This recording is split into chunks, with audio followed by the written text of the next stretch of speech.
This is our cultural representation project. It's Alex, Casey, Brian, and Sal.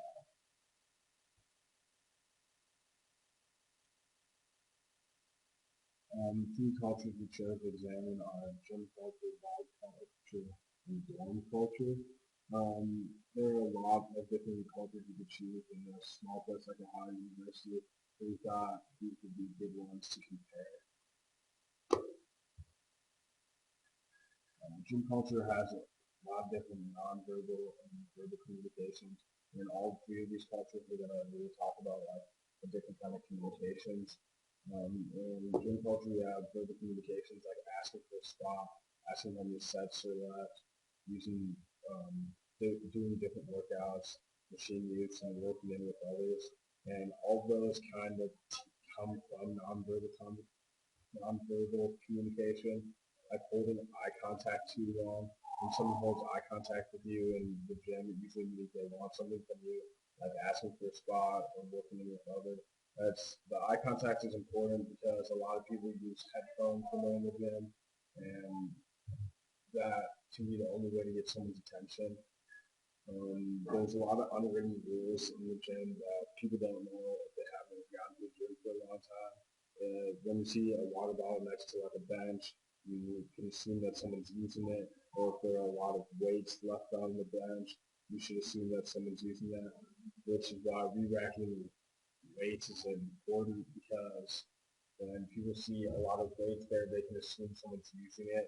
And it makes people angry when people don't leave like 300, 400 pounds on a bench and then don't put it back. Because not everyone can do that much weight, and it takes a while for someone who's smaller to pull all that weight away.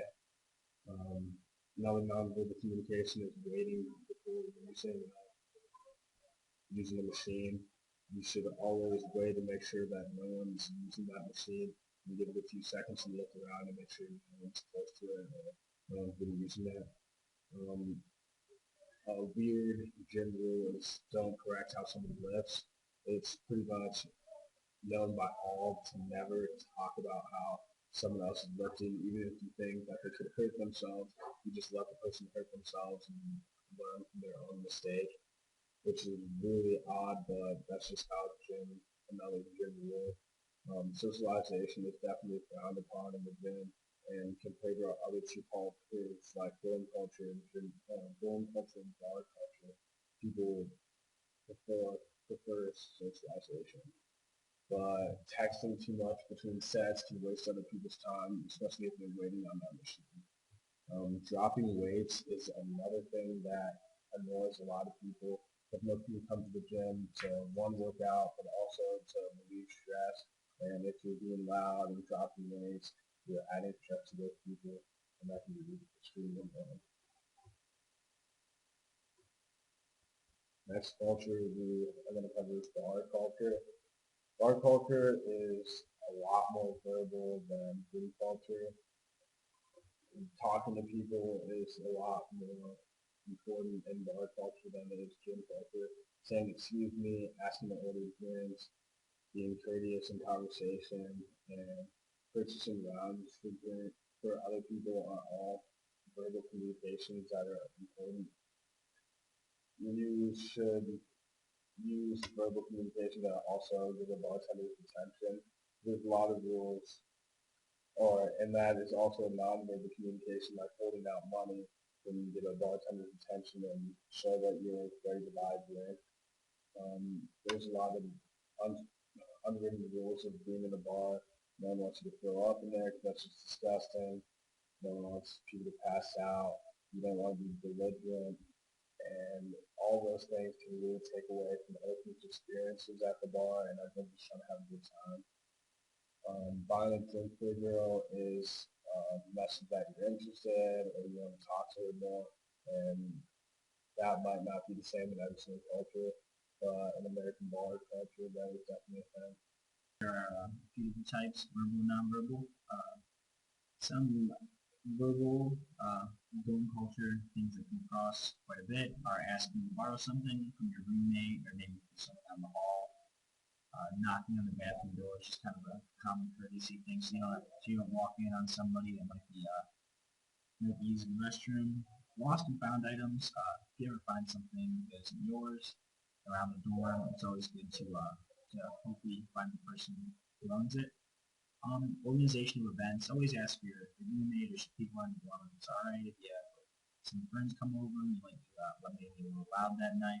A lot of nonverbal communications are toilet seat, urinating on the toilet seat, or possibly, I don't know, girls like leaving it up or whatever, should they have that problem.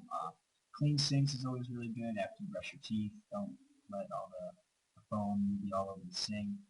Just your door shut. If someone's door is shut, usually it means that they're doing something important. Shower cleanliness is pretty big. Like after you maybe shave your legs or shave your face or anything like that, don't leave your hair all over on the ground. It's pretty gross. Um, Females and males in the same room.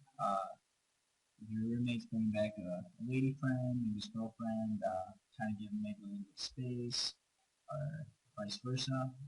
Some of the noise, maybe you want to keep it down maybe later at night, or if you have a buddy down the hall studying, it's always a good idea to be courteous for him and not be too loud.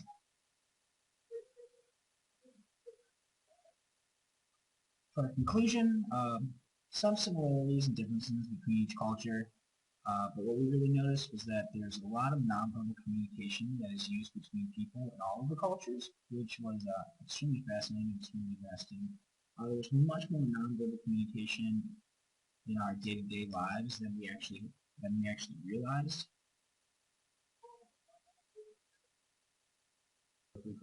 That's all we got. Thanks for watching.